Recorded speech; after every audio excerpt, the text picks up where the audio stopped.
Yes, mambo ni aje, mambo ni vipi ewe mwana PMTV. Karibu kwenye updates za kimichezo ambazo sisi bwana kwa leo hii tumeona tuendeleze sakata ambalo linaitafuna Senegal na Morocco kuhusiana na michuano ya AFCON 2025. Of course, tunafahamu finali hiyo ambayo ilichezwa tarehe 18 ya Januari mwaka 2026. Bingwa aliyetunukiwa kutokana na ushindi wa bao 1-0 alikuwa ni Senegal. Lakini wiki iliyopita zikiwa zimepita takriban siku 52 tangu bingwa huyo kuweza kutangazwa, kumekuwa na mabadiliko wa shirikisho la mpira na kuweza kumkabidhi Morocco kwamba ndio bingwa kutokana na kile ambacho kilizungumzwa kwamba Senegal aligomea mchezo kwa takriban dakika 15. Sasa hiyo haijaishia kwenye timu za taifa peke yake. Hili jambo bwana limeingia mpaka kwenye vilabu. Yani vita sio vita ya mataifa peke yake, ni vita ambayo mpaka imeingia kwenye club. Sasa kwenye kisa kimoja ambacho kimetokea huko nchini Morocco kwenye club ya USM Oujda inayoshiriki ligi daraja la pili nchini Morocco, imetangaza kuvunja mkataba wa kiungo kutoka Senegal Issa Ndiaye, ambaye kwa jina jingine huwa anafahamika kama Idrissa Ndiaye.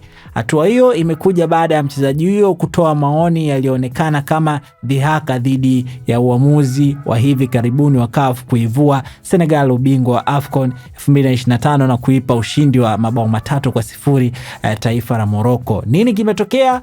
CAF waliamua kuipa ushindi Morocco baada ya wachezaji wa Senegal kugomea kuendelea na mchezo, yani walk off kwa dakika kadhaa wakati wa finali iliyopigwa tarehe 18 Januari mwaka 2026. Ndiaye anaripotiwa kuweka maoni ya dhihaka kwenye mitandao ya kijamii, jambo ambalo klabu yake ya USM Oujda imelitaja kama utovu wa nidhamu na kutoheshimu msimamo wa kitaifa.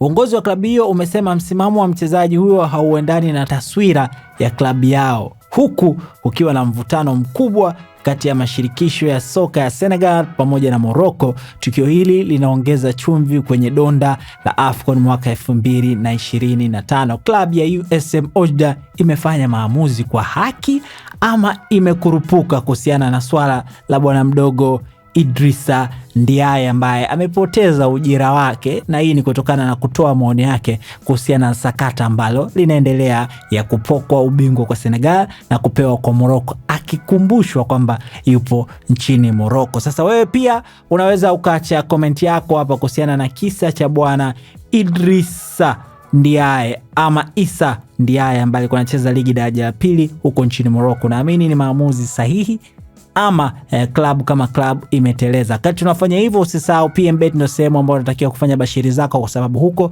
hutoshinda pesa peke yake, bali ukiweka mkeka wako na ukishinda unashinda pesa, lakini unaingia kwenye draw ya kushindania Toyota IST ambayo inatoka kila baada ya wiki 5. Website yao ni pmbet.co.tz. Mimi naitwa Raymond Elias.